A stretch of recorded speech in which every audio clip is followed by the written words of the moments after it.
Hi guys, and welcome to another episode of Whiskey Geek. I'm Ben, and today I'm going to be continuing the exploration of Balblair by reviewing this 1991 vintage. Now, as well as having the sample, I was super lucky over Christmas and I actually won a full bottle from Master of Malt. I love the presentation from Balblair. These guys really know how to do premium packaging.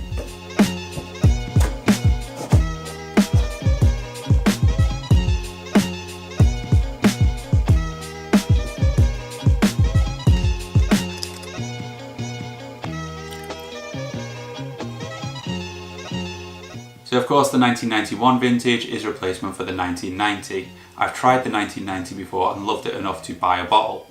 So I've got high hopes for this one. Distilled 1991, bottled 2018, it's 27 years old, bottled at 46% ABV, and it comes from a combination of bourbon casks and sherry butts. First, looking at the colour, it's about a shade 12 or Australian Muscat.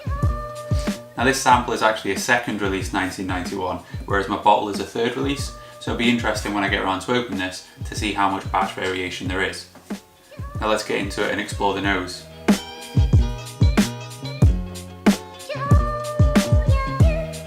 Now the nose is really rich. It's definitely biased towards the sherry influence, and with it comes a bit of a prickle.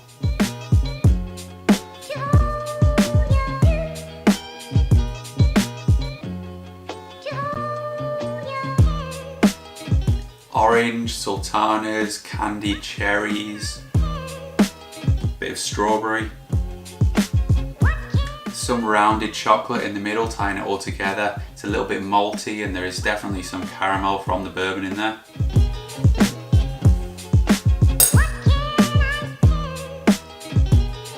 Let's see how that evolves on the palate.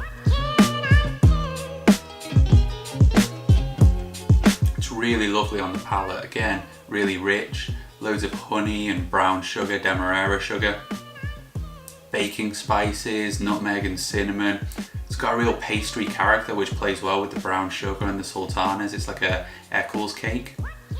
That citrus is still there and it's all grounded nicely by the baking spices, and it's got a lovely creamy mouthfeel, lots of presence. The finish is decent with those baking spices carrying through. It's medium long, gently warming and drying, and that sweetness is really carrying through nicely. It's a really lovely whiskey with loads of character, big sherry influence. It was like caramelized sugar on a fresh Eccles cake. I've given it a rating of 89 out of 100. The mouthfeel and the presence were both really satisfying. Although I really like it and I'm super happy to have a bottle, I'm not sure I would have spent the asking price on it. It's just a bit too much over 100 quid for me. Cheers for watching guys and sharing yet another fantastic whiskey with me. I hope you've enjoyed this video. If you have, please drop us a thumbs up and a comment below and consider subscribing. See you in the next one.